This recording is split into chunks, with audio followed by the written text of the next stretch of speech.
Hi friends, हमारे Gyandeep channel में आप सभी का स्वागत है। आज बात करते हैं शनिदेव की। तो शनिदेव को उनके गुरु भगवान शिव ने सभी जीवों के कर्मफल देने का अधिकारी बनाया था। इसलिए शनिदेव निष्पक्ष रूप से न्याय करते हैं। वे अच्छे मनुष्यों को सुख समृद्धि तथा शांति देते हैं तथा अत्याचारी, अहंकारी तथा अधर्मी मनुष्यों को सबक सिखाने के लिए उनके जीवन काल में ही उन्हें भयावह यातनाएं देते हैं, जिसे शनि की साढ़े साथी कहते हैं। आइए जानते हैं शनिदेव का जन्म कैसे हुआ। संज्ञा सूर्यदेव की पत्नी सूर्य के तेज को सहन नहीं कर पाती थी, इसलिए उन्होंने अपने एक प्रतिकृति छाया को अपने स्थान देकर सूर्य के पास रहने के लिए नियुक्त किया और स्वयं शिव तपस्या करने चली गई। सूर्य और छाया के मिलन से शनिदेव का जन्म हुआ। शनिदेव का जन्म के समय उनका रंग गहरा काला और शरीर का रूप था, जिसके कारण सूर्यदेव ने उन्हें अपना पुत्र मानने से इनकार कर दिया और उन्हें देवलोक से निकाल दिया। और उन्होंने छाया को भी अपमानित किया। अपनी मां का अपमान को देखकर शनिदेव ने अपने पिता को अपनी दृष्टि डाली, जिसके सूर्य नारायण कुष्ठ रोग से पीड़ित हो गए। जिसके बाद सूर्यदेव ने भगवान शिव से क्षमा याचना की और अपने पूर्व रूप को प्राप्त किया। इस घटना के बाद शनिदेव ने न्याय के देवता के रूप में कार्य करना शुरू किया और उन्हें कर्म के अनुसार फल देने का अधिकार मिला।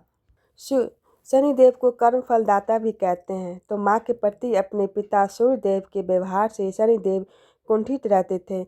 इसके लिए शनिदेव सूर्यदेव को अपना शत्रु मानते थे। उस समय शनिदेव ने ग्रहों में उच्च स्थान प्राप्त करने का प्रण लिया। माँ छाया की तरह शनिदेव के सच्चे शिव भक्त बने। शनिदेव को शिव भक्ति माता जी से विरासत में मिली।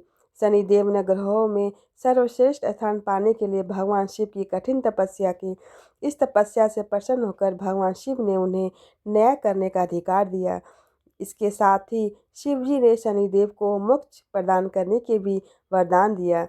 इस वरदान को पाकर शनिदेव को ग्रहों में श्रेष्ठ स्थान प्राप्त हुआ, साथ ही न्याय करने का अधिकार मिला। आइए जानते हैं शनि की साढ़े साथी तथा महादशा।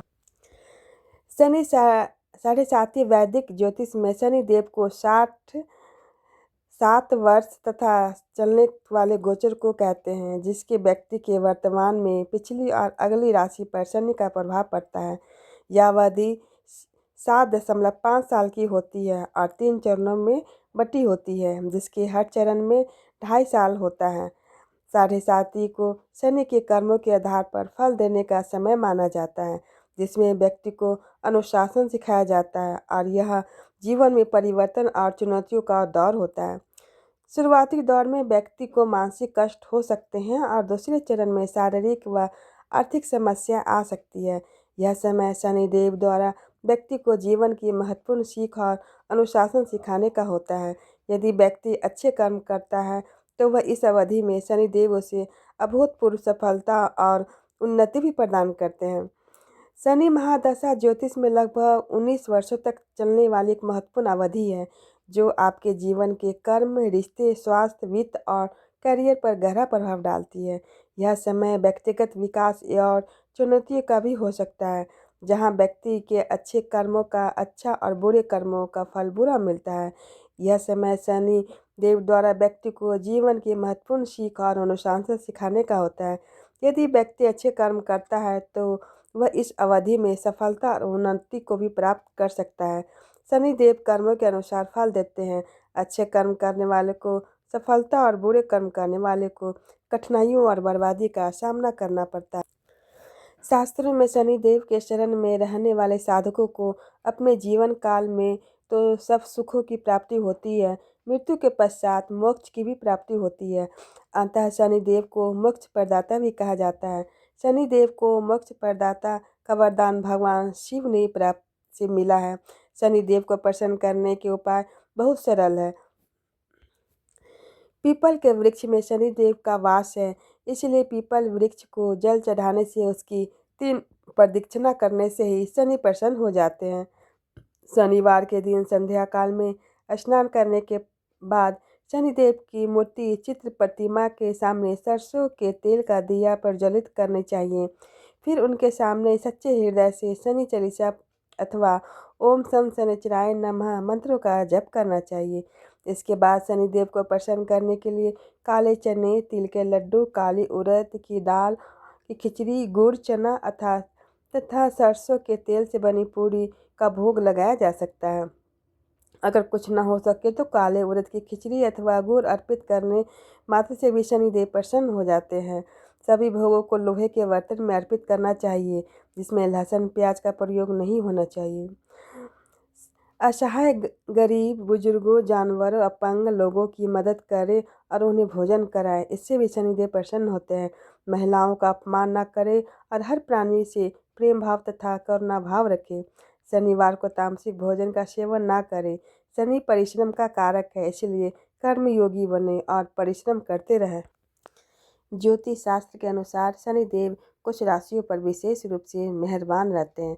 आइए जानते हैं वे कौन सी राशियां हैं जो शनिदेव को बेहद प्रिय हैं और क्यों। बात करें तो मकर राशि के स्वामी स्वयं शनिदेव हैं। मकर राशि के जातक स्वभाव से मेहनती और लक्ष्य को लेकर काफ़ी फोकस होते हैं। इन जातकों पर शनिदेव की साढ़े साती या ढैया का प्रभाव कम होता है। शनिदेव इन्हें करियर और व्यवसाय में अपार सफलता दिलाते हैं। ये अपनी मेहनत के दम पर उच्च पद पर होते हैं। शनिदेव की दूसरी प्रिय राशि है कुंभ राशि। कुंभ राशि के भी स्वामी शनिदेव हैं और यह उनकी मूल त्रिकोण राशि भी कही जाती है।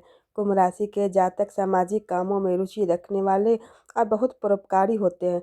कुंभ राशि वालों को शनिदेव का आशीर्वाद मिलता है, जिससे उन्हें समाज में मान सम्मान खूब मिलता है। ऐसा कहा जाता है कि इनकी बुद्धि बहुत तेज होती है और वे सही फैसले लेते हैं, जिससे उन्हें जीवन में स्थिरता और सफलता मिलती है। बात करें शनिदेव की प्रिय राशि तीसरी तो वो तुला राशि है। तुला राशि में शनिदेव उच्च के होते हैं। तुला राशि जीवन में बैलेंस बनाकर रखती है। शनिदेव खुद न्याय के देवता इसलिए हैं कि यह राशि उन्हें बहुत प्रिय है। कहते हैं कि तुला राशि वाले पर शनि की कृपा से धन, वैभव और भौतिक सुखों की कमी नहीं होती। साथ ही ये कठिन परिस्थितियों को भी आसानी से संभाल लेते हैं। अगर आपको यह जानकारी अच्छी लगी तो हमारे चैनल को like and share and subscribe अवश्य करें। धन्यवाद।